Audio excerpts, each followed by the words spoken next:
The Tom Woods Show, episode 2007. Prepare to set fire to the index card of allowable opinion. Your daily dose of liberty education starts here. The Tom Woods Show. Hey everybody, Tom Woods here. Before we dive into our topic for today, I wanted to tell you about something that I think will be of interest to you that I just did. I was interviewed for an upcoming docuseries called COVID Revealed. Now, this is not the same docuseries that I did an episode on earlier this year with the anonymous filmmakers and stuff. That's going to have a lot of animation and graphs and bells and whistles and human interest stories and so on and so forth. This is a docuseries that really consists, on the other hand, of interviews with various dissident voices, of whom your host here was one. And I'm very happy with the interview I did for the series. The Revealed Films people have done some really good docuseries in the past. They did one called Money Revealed that a lot of you guys liked. They did one on wine. That's right, winemaking, wineries. That was very interesting, called Wine Revealed. They've done a docuseries on cryptocurrency. They've done one on, I think they've done one on psychedelics and what we're learning about what psychedelics can do for people, particularly people suffering from various problems like depression and so forth. So anyway, they've decided to do this series called COVID Revealed. And you can watch the whole thing without having to pay for it as long as you sign up in advance. So it's coming out the end of November 2021. They're going to start releasing the episodes. So hop on over there and register so you can watch it. I can't speak for the rest of it, but I can say the interview that the old man here did is pretty satisfying.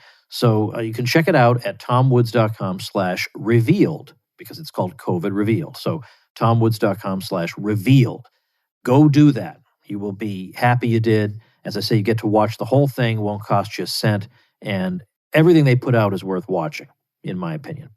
Now, let's talk about today. Today, I want to share with you something from last month, that is October 2021, and that is a panel discussion on which I appeared at the Mises Institute Supporters Summit. And we're talking about education and alternatives.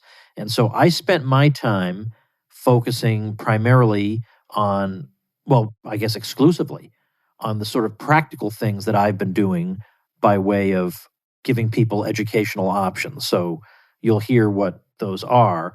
But the point is, I'm not just giving some theoretical discussion of why private alternatives are better than public. I'm talking about specifically what I personally have been doing, because that was the theme of the event, was strategy and specifics. Not theorizing, but strategy and specifics. So I have some specifics I can point to, things that I've been doing. So I think you'll enjoy that. So there are three of us on the panel, and I think it's all good material. Now, let me tell you a couple things, though. In there, I say a couple things that I want to amend. One is I talk about something that I say I'm going to be launching in a couple of weeks. I'm actually going to be launching it in early January. I decided to wait. It is a perfect New Year's resolution kind of thing to launch. So I'm going to wait to launch it then. That's the first thing. And the second thing is temporarily, it just so happens right after I mention it, right on a panel discussion, freehistorycourse.com is temporarily down. It's a long story, has to do with lead pages. Long story. I will eventually get it back up, but my plan is actually to offer 3 courses for free in the future. So for the time being, that's the one thing in what you're about to hear you should not listen to. When I say go to freehistorycourse.com, hang on a minute. I'll let you know when that thing is raring to go again. So I hope you enjoy this little panel on specifics in terms of what we can do to get good educational outcomes for people we care about. So here we go. All right. Thanks, everyone, for being here. We're going to talk, each of us, I guess, 8 minutes or so about some different alternatives, strategies in education in which we've been involved. Of course, Dr. DiLorenzo is not an easy guy to follow, so I think Dr. Woods is up to the task. So we'll start with that.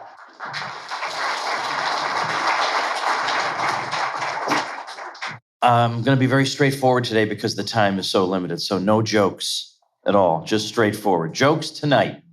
I'll tell some jokes tonight, and those will be alcohol fueled. So by definition, much better than what I would have told today. I'll start off the way I have to start off every talk these days, which is I have an ebook on this subject, which is free. I actually have an ebook I put together called Education Without the State. because this is, of course, is probably one of the biggest stumbling blocks we face. After the roads, then they want to know, well, how are you going to have schools unless somebody is, clocking you in the head to take money from you to fund them? And the answer is you don't need that at all. So the book is called Education Without the State, and you can get it for free. The website is nostateeducation.com. So I've got that stuff there. All right, I'm going to talk about a couple of practical things that I've been involved in. Because another criticism we get is that we're all about theory, but we're not enough about practice. It's great to hear theoretical explanations for things, and it's wonderful to understand how society ought to function. But how about we get off our rear ends and actually do something, actually implement the theory so that it affects people's lives? So that's something that I've been very sensitive to, and so I've tried to respond to that. And one of the projects I've been involved in is the K through 12 Ron Paul homeschool curriculum. And the benefits of the Ron Paul curriculum are many. And this is a very practical way to advance our ideas. There are a lot of impractical ways. There are political action committees that have spent millions and tens of millions of dollars fruitlessly, nothing to show for it. And not one of those people ever thought, what if we created a homeschool curriculum to train young people so that the whole country wouldn't be zombies? It just doesn't even occur to them to spend the money that way. It's always graft. How can we make sure that political consultants are getting paid 5 figures a month? That's the primary goal, apparently. But we had a different goal with the Ron Paul curriculum. So it's self-taught and video-based, which means that if you're a homeschooling parent and you're running yourself ragged to keep your house in order and make sure everybody's doing the right thing, and there are all kinds of challenges that you face, 90% of that is wiped away by this self-taught program. Of course, it will give your kids a different perspective from what they're going to get in government-run schools. That's true. In economics, in history, and other fields. But that's not even its primary merit, although it's a very great merit. There are courses in this curriculum that are highly practical that you're certainly not going to get in one of the government buildings. These government-run schools are going to train you like it's 1953. And you're going to be taught no practical skills whatsoever. You're not going to be taught how to market yourself, how to find a niche for yourself, how to be entrepreneurial. You're just going to be sent out to college for 4 years. And then after that, you're going to sit at home waiting for the phone to ring, on the other end of which is somebody telling you that they think you're useful. Well, this doesn't work in 2021 at all, if it ever did. So we have courses on how to run your own home business. How about that? Or a course on how to write effective advertising copy. If you know how to do that and you're halfway decent at that, you'll never be poor, period. That's beyond debate. We'll have a course on how to be an effective public speaker. Because if we convey information to people, that is step one, but that's not the only step.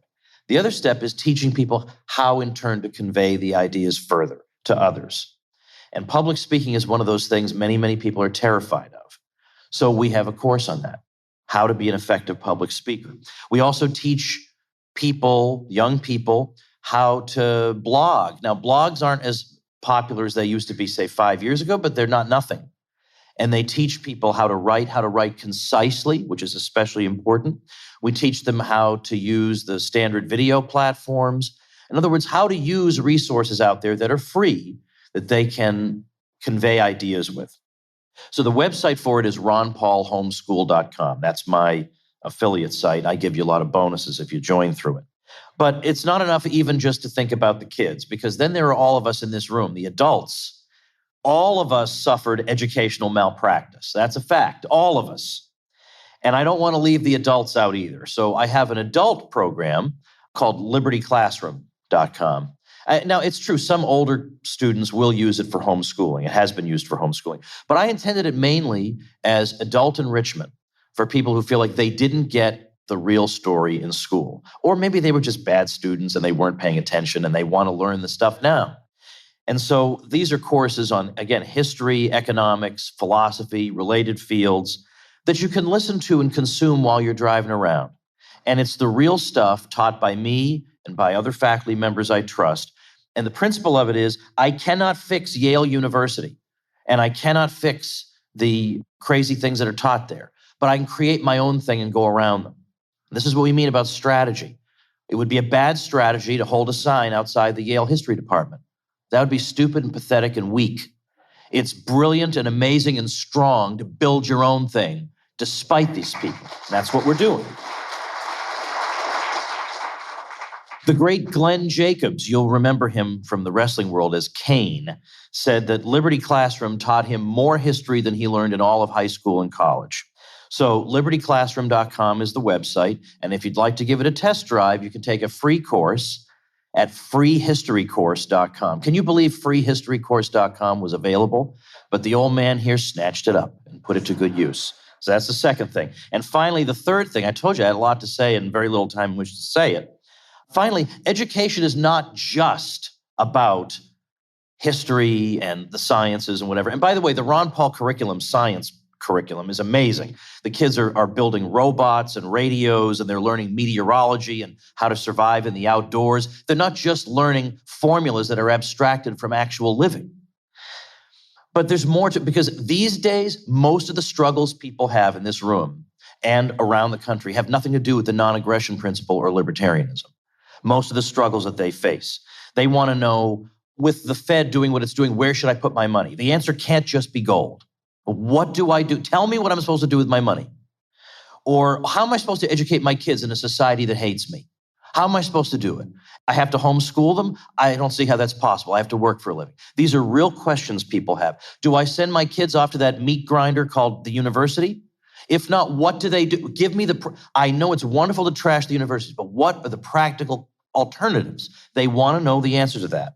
Or my job situation under the current circumstances, extremely precarious. What am I supposed to do in this kind of world? Or even something as simple as this. You enter a room full of strangers. Are you terrified or are you confident? Do you know what to do in that situation? Do you know how to strike up a conversation with a stranger that puts both you and that person at ease?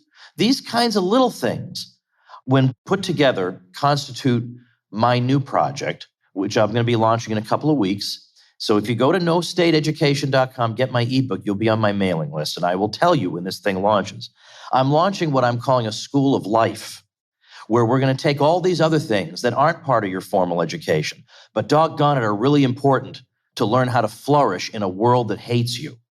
So these three things put together are my little contribution to what we're all trying to do. And I'd be glad to discuss it all further, but that's the end of my time. Thank you.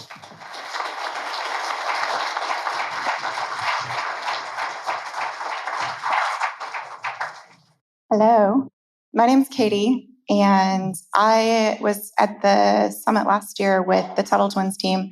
I've done a lot of work with them with writing and content editing and newsletter stuff.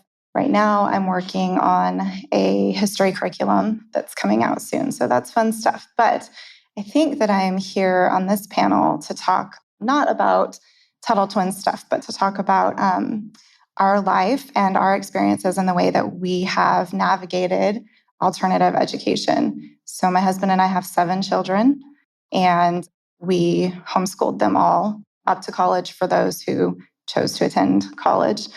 Our oldest did, and she just graduated this spring. And we have another who thought she'd try it out and then quickly decided that that was a terrible thing for her, and she walked away from it. And so I love that Tom talked about theoretical knowledge and how we love to talk about all the things that are wrong and all the ways that we could fix them. But we're often kind of light on case studies. So I like to think that our family is kind of a case study on this. So we pulled our kids out of school when our oldest was about 10. And so some of our younger children never did attend school, which always makes it kind of fun when, they are in a setting like Sunday school, for example, and our son came out and said, "My teacher is terrible. I hate her." I said, "Why?" And he said, "She says we have to raise our hand before we ask questions." And I was like, "Oh, that's actually super normal. Sorry, we forgot to teach you that." But for the most part, our kids are, well socialized, except that they don't know to raise their hands and stand in line for bathrooms and stuff. But it would have been great to have Liberty Classroom and some of your resources when we were first starting out, because we knew that we didn't want to replicate school at home. We knew the history of the public education system and kind of saw a long time ago that it wasn't broken. We always hear, oh, it's broken. It's not broken. It's doing exactly what it was designed to do. And we didn't want... And we didn't want to participate in that. So we opted out of it entirely. And then we were left trying to figure out what to do with all these kids who we didn't want to just, do school at home. So now I think they've coined the term unschooling, which not a favorite of mine. It sounds, kind of anti-intellectual, and that's certainly not what we did. But we did focus on each of our children and their strengths and their abilities, their interests. And we spent a whole lot of time as a family. Our dinner conversations were always educational. Like when you create an environment in your home where learning isn't compartmentalized, right? We're not learning now, we're just doing life. And we talk about history and we talk about economics. And, I was introduced to Mises a long time ago. And so these are ideas that we raised our kids just conversationally teaching them. And how do we learn? Like, you don't want to learn something that seems treacherous and tedious and it takes forever. You learn things and the things stay with you that you're interested in or that you are experiencing in a setting that is comfortable and that you're engaged in. And so when you approach teaching your children in that way, it never feels like teaching. We went years and years and years without ever purchasing curriculum. We just did life with our kids. And what that meant was not just turning them loose to do whatever they wanted to, but it meant being very, very engaged as parents. I was always working, usually from home with writing projects and stuff. My husband's been in the military for 18 years. So we were busy people, but we still homeschooled all of our children. And we did it without curriculum because that's not what they wanted. That wasn't what worked. We allowed them to pursue the things that they felt called to. We have a daughter who's written several books. And when she was writing, we would just let her tuck behind this little nook she made behind our couch, and she would write all day long. And she turned out beautiful, beautiful work. We have, another daughter who's opened a bakery, and she spent all of her time baking. And she's making a career out of it because we didn't pull her and kind of force her to, do worksheets during the day. And we did still teach, all of the things that they also need to know. They can all solve math problems and stuff. But we really focused on teaching our children how to do life. I love your new project. It's awesome. And we saw that worked when our oldest decided that she wanted to go to college. So she was 16.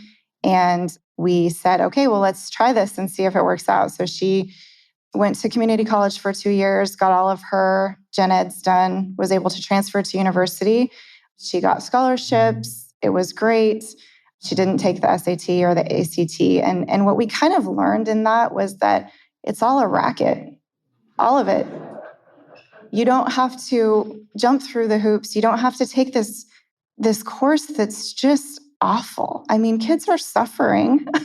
They're miserable. And I think they're not going to become less miserable anytime soon. They're miserable at school. They're miserable on their paths. They hate to learn. And they have this view of education as this very compartmentalized thing. They hate it. They hate it. And then they go on to college because they're supposed to, and they wander around and accrue debt. And they hate that too. And we have these adults who are just miserable. And why wouldn't they be? Their path has been miserable. And so when our daughter did end up getting into school and thriving and doing fine, and so we knew that, we hadn't actually ruined them, because until she got in, we thought, maybe this has just been a terrible mistake. And so we were waiting, and she did fine. And that gave us confidence, I guess, to continue this course with the rest of our children. She doesn't know that she was the guinea pig, but she for sure was. And now we see the public education system, and especially these last couple of years, so that later tonight we're going to hear about, where are we? How bad is it? What should we do? In public education, we're at a tipping point. Like, it's as bad as you can imagine. So you have to get your kids out of school. You can choose to homeschool. You can choose to use online curriculum. You can choose to unschool. You can do child-led learning. It doesn't really matter right now. I know this sounds like I'm a crazy person, but if you pulled your children out of school and did nothing with them for a whole year, then include them in everything that you do, in all of your trips, in all of your conversations, put them around the intelligent, capable people that you all have in your circles, and let them become comfortable around those people, you'd probably do better for them than maybe anything else you could ever do. So if you're on the fence about, I can't take them out of school, or I'm not qualified to homeschool, or I don't know what to do, just get them out. Like, it's now. You have to do it now. And then you'll figure it out. Like, no one is as qualified to homeschool or to teach your children as you are. No one. Anything that you don't know, you can learn.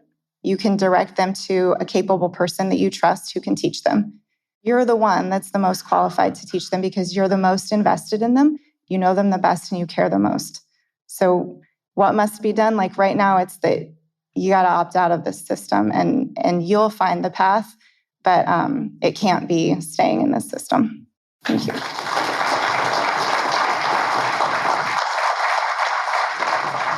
All right, thank you both.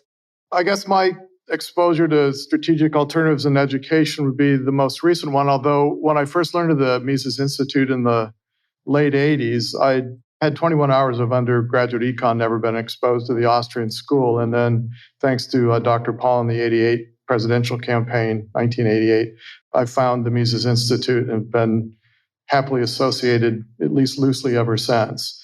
I was working in the proprietary school business at the time, which at the time was considered a strategic alternative to education because profit was supposed to be no part of education. But I'm now very happy to work for the nonprofit, which I do. I think in the board meeting a couple of years ago, the Institute board voted to create an online graduate program, which was the vision of Murray Rothbard and von Mises for a long time. They tried to get this going at other schools, but no school seemed appropriate. So the alternative strategy here was to create our own graduate school. I'm very excited about it. We got a very quick start, in part because Lou Rockwell had the good sense to establish the Institute in Alabama, which is a very great place to be, and I'm very happy to be there, especially now. But I was hired in November of 2019. By August of 2020, we started our first cohort of 11 graduate students. I say that's quick because I just spent the earlier part of this week at an accreditation conference in Denver with an organization that which we're seeking accreditation. Some of the people at that conference tried to start a school, and it took more than 18 months, closer to 2 years, for them to even get a state license to teach a post-secondary school class. We filed our application in January after I started in November, and by March we had our state license and we could start teaching students. So very happy to be in Alabama for that reason as well. We've made some significant progress. I'd like to think we've started 31 graduate students in our Master of Arts in Austrian Economics. We will start another cohort in January. We should have graduates from this program as early as March of 2022. We are probably within 10 days of filing our application for accreditation. And if some of you are wondering why we would bother to do that, I share your sentiments. That was my initial instinct. The reputation of the Institute is so good that we had hoped to rely exclusively on our own reputation. I think that would have been great. But little did we figure out that in order to teach students in all 50 states, we would have to apply for licenses in all 50 states, which would cost something in the neighborhood of $100,000, as was described to me earlier in the week. We would have to ride herd on basically 50 different states' regulations. But we found a reciprocity organization that's been adopted by 49 states, which allows us to be licensed in our own state and teach in all 50, which seems like a really good deal. Having worked to get Ron Paul on the ballot in all 50 states, I sort of didn't want to have to do that on a continuous basis just to teach good economics. So we decided we'll pursue the accreditation. We're offering degrees. We're licensed in our own state. Once accredited, that will allow us to teach in all 49 states. And if you think accreditors are all bad, another thing I learned earlier in the week is the organization that we're working with accredits a gunsmithing school in Arizona. So they can't be all bad, right? So we have some distinct advantages, I think, in our program. A big thank you to all the donors who've contributed both to the Institute and to the program specifically, because this means we don't have to take government aid. We can keep the price low for students. No government aid means significantly reduced regulation, especially at the federal level. We comply with Alabama, join this reciprocity organization. We're good to go in 49 states, and we can teach in the 50th one so long as we have no physical presence there. It's California. No one wants a physical presence in California, including the school. Won't be a problem. Another super advantage we have is the existing infrastructure. The Institute is, as you'll know, from looking at the brochure for next year's Supporter Summit, scheduled for Vienna, as I understand it. We have 39 years of an infrastructure, and it didn't even cost us $1.5 trillion to create it.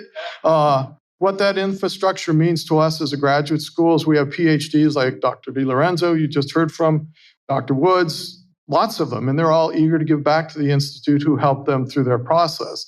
So we have PhDs ready to go in exactly what we want them to know and teach. One of the advantages is in the 100% online program, which we are, means if you went to, well, I had the luxury of going to UNLV, but the best instructors in every Austrian topic, we've got the Dr. Kleins, in the plural, teaching micro. We have Dr. DiLorenzo about to teach a class in regulation. Dr. Newman's, both of them have helped us out. But you can get the best Austrian subject specialist without having to move from school to school to school. You do it all in our program, which is fantastic. We already had a library, a great library, and a librarian. This is something accreditors care about, but it's great for the students. If they need help with research, they can pick up the phone. They can Zoom into a meeting with the librarian. And we also have a very great development organization that's existed for a long time and created financial stability, something else students care about, the accreditors care about, and keeps the price low for the students. So I couldn't be more excited about what I'm doing. No one seems to want my job of working with the accreditors and writing this huge document that we need to present.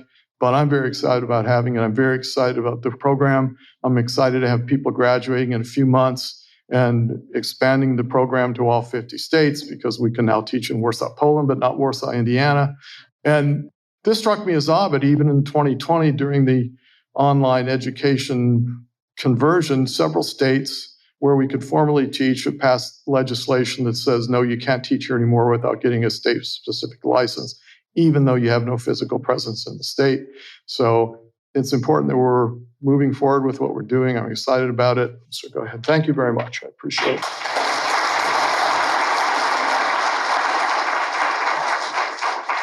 All right, everybody, I hope you enjoyed that. And remember, go register this very minute. Do it on your phone. Do it while you're thinking about it. But go to tomwoods.com/revealed so that you'll be able to see my interview for that docuseries. But, of course, it's not just me. I'm not a narcissist, right? I've got respect for other people, too, and I'm sure they all did a super job as well. But the one person you know the best probably is this guy right here, and I really did my best in that interview, and I think you are likely to benefit from it. So get it for free as long as you hurry up and sign up at tomwoods.com/reveal. See you all tomorrow. Become a smarter libertarian in just 30 minutes a day.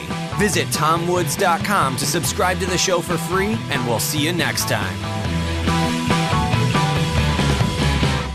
Like the sound of The Tom Woods Show? My audio production is provided by Podsworth Media. Check them out at podsworth.com.